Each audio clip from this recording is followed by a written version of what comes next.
नमस्कार शालिनी जी। नमस्कार। आज की इस चर्चा में आपका स्वागत है। आज मेरे सहकर्मी चंद्रानी जी और विजेता जी के साथ इस कार्यक्रम को आगे बढ़ाते हैं। सबसे पहला प्रश्न आपसे चंद्रानी जी पूछने वाली हैं। नमस्कार शालिनी जी। सबसे पहले मेरा प्रश्न ये है कि छात्रों के जीवन में अंकों का क्या महत्व है? बहुत अच्छा प्रश्न आपने किया। देखिए, अक्सर विद्यार्थी जीवन में सफलता का मतलब रिजल्ट शीट अर्थात अंक प्राप्त करना समझते हैं और उसे ही वो अपनी सफलता मान लेते हैं, जबकि वास्तविकता में उसके जीवन में उसका कोई खास उपयोग नहीं होता है, क्योंकि जो हम अपने अनुभव से सीखते हैं वही हमारे जीवन में काम आता है। हम कुछ सालों बाद अंकों के मूल्य को भूल जाते हैं और जो सीखा है जीवन में बस वही हमें याद रहता है। तो मेरा विचार है, अंकों का उनके जीवन में कोई खास महत्व नहीं है।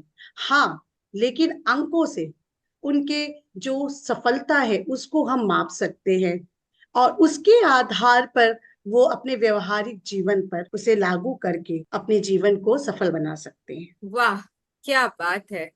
कितनी सरलता से आपने अपने प्रश्नों का जवाब दे दिया। खूब शालिनी जी। विजेता जी से अनुरोध करना चाहती हूँ कि शालिनी जी को अपना प्रश्न पूछे। नमस्कार शालिनी जी। नमस्कार। जब आप बोल रही थी तो बहुत देर से मुझे एक प्रश्न बहुत परेशान कर रहा था। परीक्षा में अंक कम आना क्या छात्र के कमजोर होने का प्रमाण होता है? आपने बहुत अच्छा प्रश्न किया है जिसके बारे में जल्दी हम सोचते नहीं हैं। देखिए, जी। हमने कई बार बच्चों को कहते सुना है कि मैं अंक अच्छा नहीं लाऊंगा तो मेरे पापा मुझे डांटेंगे या मम्मी मुझे मेरा पसंदीदा खिलौना नहीं दिलाएगी। इस तरह के प्रश्न कई उत्तर हमें मिलते हैं, लेकिन इसके पीछे आखिर कारण कौन है? हम अभिभावक ही इसके कारण हैं, क्योंकि कई बार हम ही बच्चों से ये कहते हैं कि देखो बेटा, अगर आपने अच्छे अंक नहीं लाए तो आप पीछे रह जाओगे, आपका वो मित्र आगे चला जाएगा। ठीक है। और आप मुझे ये बताइए कि क्या ये बच्चा अपने आप इन बातों को सोच लेता है? बिल्कुल नहीं।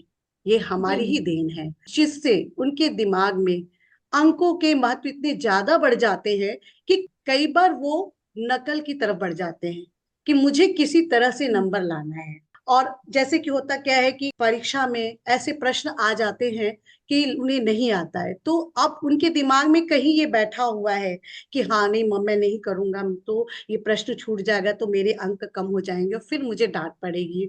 तो इस तरह की जब विचार आते हैं तो बच्चे नकल की तरफ बढ़ते हैं और उसमें कई तरह की वो योजनाएं बनाते हैं। योजना जी जी कैसी? बिल्कुल। जैसे चिट पे लिखा, हाथ पर लिखा या दूसरे की कॉपी कर लेना। आप ये बताइए, अगर जो बच्चा इस तरह के विचार, इस तरह की योजना बना सकता है, वो बच्चा कमजोर कैसे हो सकता है? तो ये हमारी जिम्मेदारी है कि हम अपने बच्चों पर अंकों का दबाव न डालें और बच्चों को ये समझाएं कि अपने ज्ञान का आकलन सिर्फ परीक्षा से होता जरूर है, लेकिन अंकों के माध्यम से नहीं। कि हम अपने बच्चों को नैतिक मूल्य समझाएं। जब नैतिक मूल्य समझेंगे बच्चे तो एक सही रास्ते पर ज्ञान को अर्जित कर पाएंगे।